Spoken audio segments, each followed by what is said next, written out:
이제 날씨도 쌀쌀한 이 졸업 시즌이 다가오는데요. 이제 수업도 다 마쳤고 이것저것 다 했는데 이제 졸업장 나오기만을 기다리면 되는 걸까요? 아니요, 아닙니다. 수업만 들었다고 해서 가만히 있다면 아무 일도 일어나지 않습니다. 특히 내가 다가오는 2월에 학위를 취득할 예정이라면 안 한다면 학위 탈락입니다.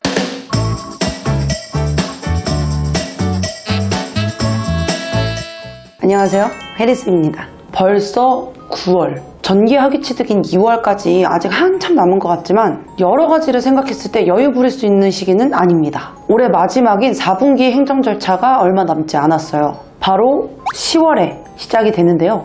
이때 곧 학위를 취득할 사람이라면 이제 행정 절차를 다 마무리해야 되는 시즌입니다. 2월 학위 취득을 목표로 하고 계시는 분들은 학위 신청을 12월 15일부터 1월 15일까지, 8월 학위 신청을 앞두고 계신 분들은 학위 신청을 6월 15일부터 7월 15일 사이에 해주셔야 하는데요. 종종 뭐 학위 신청할 때 다 한꺼번에 하면 된다던데 그냥 나중에 그때 다 몰아서 하지 뭐 하고 아무것도 안 하신다면 어떤 일이 생길지 모릅니다. 무조건 한 분기 이전에 모든 걸 다 완료해 놓으셔야 됩니다. 그래야 학위 취득할 때 나중에 수월하게 진행을 하실 수가 있어요. 자, 오늘은 중요한 것이자 종종 실수를 하시는 것에 대해서 차차 알아보도록 하겠습니다. 가장 먼저 첫 번째, 학습자 등록입니다. 학습자 등록은 앞으로 내가 취득할 학점의 구분이 될 수 있는 기준이 됩니다. 내 최종 학력, 그에 따른 희망 전공과 학위 등을 신청하는 절차예요.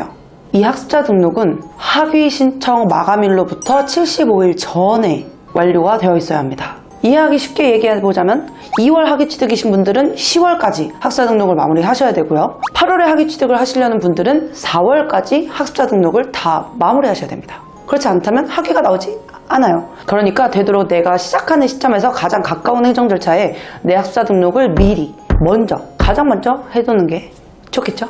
이제 두 번째는 학점 인정 신청인데요. 이 학점은 이제 앞으로 학위를 취득하기 위해서 모아야 하는 것이에요. 이 모은 것들을 인정받는 절차가 학점 인정 신청인 거죠. 내가 취득해서 가지고만 있다고 하면은 진흥원은 몰라요.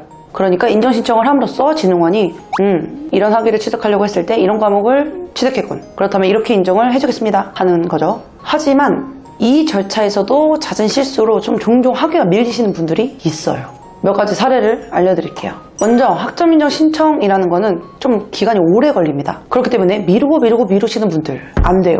학점 인정 신청은 최대 60일 정도가 소요되어 인정이 처리됩니다. 그래서 항시적으로다가 미리미리 해놓으시는 것을 권장드립니다. 특히 전적대학점을 활용해서 학위를 취득하시려는 분들은 꼭 미리 해두셔야 합니다. 또 전공교양 호환 과목이라는 거예요.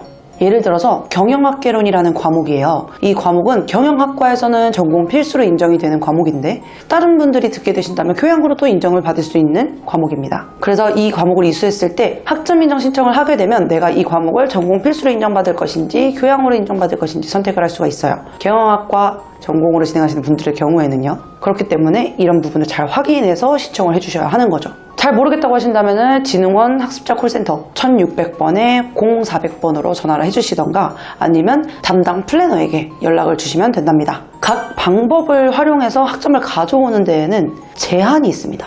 많이 이용하시는 온라인 강의가 규칙이 좀 많은 편이에요. 연 학기 단위로 봤을 때 1년에는 42학점까지 가져올 수가 있고요. 1학기에는 24학점까지 인정을 받으실 수가 있습니다. 여기서 더 초과해서는 인정을 받을 수가 없는 거죠. 이건 인정 신청일을 기준으로 하는 게 아니라 내가 취득한 일을 기준으로 하고 있어요. 그리고 교육훈련 기관별로도 제한이 되어 있어요. 이거는 좀 많이 모르시는 것 같더라고요. 많이 질문을 주시는 것들 중에서 한 교육원에서 그냥 쭉 들으면 안 되는 건가요? 이리저리 왔다 갔다 하는 게 너무 귀찮아요. 여러분들이 진행하는 과정에 있어서 온라인 강의를 통해서 취득하게 되는 학점의 비율이 높으면 옮기실 수밖에 없을 수도 있어요. 전문학사 과정을 진행하시는 분들이라면 한 교육원에서 딱 60학점까지만 인정을 받으실 수가 있고요. 학사 학위를 진행하고 있으시다. 그렇다면 한 교육원에서 105학점까지만 인정을 받으실 수가 있어요. 사실 한 교육원에서 105학점 이상을 인정받는다는 것 자체가 그렇게 흔하진 않아요. 그래서 오히려 전문학사를 진행하시는 분들께서 60학점을 넘지 않도록 유의해 주시는 것이 좋을 것 같습니다. 이렇게 학점은행제에 대한 행정 절차에 대해서 이야기를 해보았는데요. 사실 이런 내용을 듣기만 해서 단번에 이해가 가서 호로록 행정 절차를 하신다는 게 그렇게 쉽진 않을 거예요. 제도이다 보니까 복잡하기도 한데 이 절차가 너무너무 중요한 거죠. 제가 담당하는 학생분들도 강의는 정말 수월하게 잘 이수하셨어도 이런 행정 절차가 어려워서 힘들어하시는 분들이 꽤 있으시거든요. 그래서 제가 이제 원격으로 도움을 드리거나 구체적으로 안내를 드리고 있는 거랍니다. 이것도 이제 플래너화 과정을 진행했을 때 도움이 되는 것 중에 하나가 아닐까 싶어요. 여러분들도 이 영상을 통해서 학점운행제에서의 행정 절차를 꼭 사전에 잘 파악하셔서 진행하실 수 있었으면 좋겠습니다. 행정 절차에 대한 더 구체적인 내용과 자세한 자신에게 맞는 이야기를 듣고 싶으시다면 고정 댓글에 상담 링크를 통해서 말씀을 주시면 된답니다. 그럼 안녕!